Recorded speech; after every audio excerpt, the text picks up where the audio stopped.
The city of Qom is one of the holiest cities in Iran and the Middle East, with centuries and centuries of history. Many people travel to this city to visit the shrine of Fatima Masuma, who is the sister of the 8th Shia Imam called Imam Riza. But there's more to this city than meets the eye. With a long history, this region is packed with numerous historical sites, and so we spend today in one of the older districts, exploring 2 old houses. As you pass through the wooden door and enter the corridor, you instantly feel like you've been thrown back in time to the old days where life was very different from the one we live today.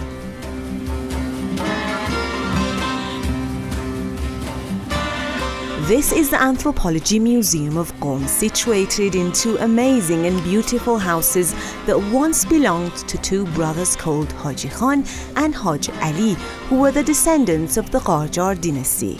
These 2 houses were built more than 130 years ago, and in 2001 they were registered as a National Heritage Site. Today they have opened their doors to visitors, where they tell stories of the days gone by. مدت 10 سال طول کشیده برای ساخت این خانه که بین خانه‌های مرکزی ایران تقریباً منحصر به فرد هست.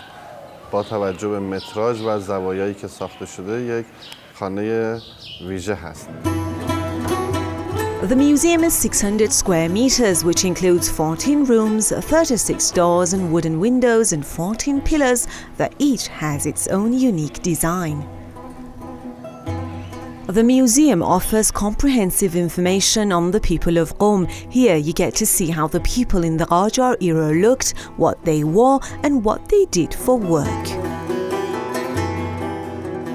Besides from the people, a variety of artifacts have also been displayed in the museum, from different tools and utensils to clothes, fabrics and rugs.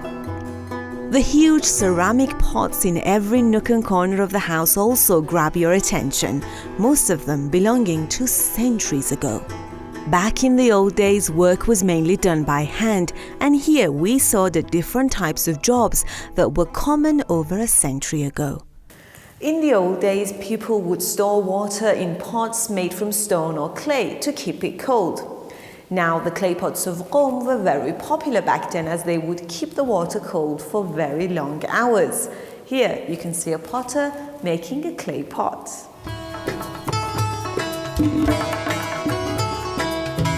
You also get to see how the people furnished their homes and lived a daily life. Everything was simple, an uncluttered life with no cable TV or the internet. Therefore, people had more chance to spend time with each other as they went through their daily chores. در سال 96 حدود 40,000 بازدید کننده به این موزه اومدن که حدود 450 تاشون گردشگر خارجی بودن. عمدتاً برای افرادی که اینجا اومدن و گردشگرای خارجی، قسمت‌های مختلف این موزه قابل توجه بود. خصوصاً بخش مکتبخانه که نوع درس خوندن در قدیم رو نشون میده. خمره‌هایی که مربوط به 800 سال پیشه، فرش‌های قدیمی با رنگ طبیعی و شغل‌هایی که الان ما به اون صورت در ایران نداریم و داره نسل این شغل‌ها متاسفانه از بین میره. Another interesting part of the museum was a room that was built down a few steps in the yard. Here, the Maktab Khane, an old-fashioned primary school, was recreated for visitors. This type of school was common at the beginning of the Islamic era to the end of the Qajar dynasty. In the Maktab Khane, religious issues and concepts and books like the Holy Quran were usually taught the children. Poems from famous Persian poets were also recited in the class. If you hadn't done your homework, then this would be your punishment.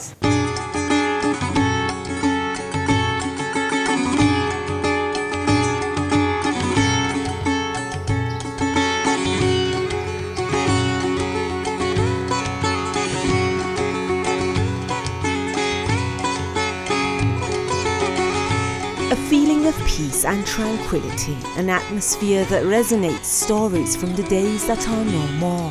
Every bit of this place speaks 1,000 words.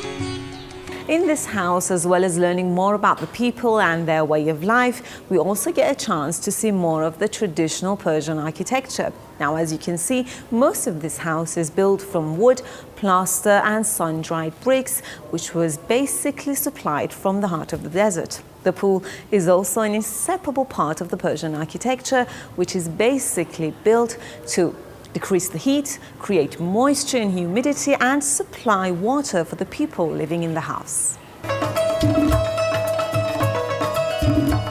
Persian architecture is all about beauty and balance. As you take a closer look at the building, you begin to trace many features of the Persian architecture: symmetry, structural inventiveness, symbolism, the combination of intensity and simplicity, introversion, homogeneous proportions, minimalism, and also the use of gardens, fountains and pools, colored glass windows, as well as decorative columns and pillars.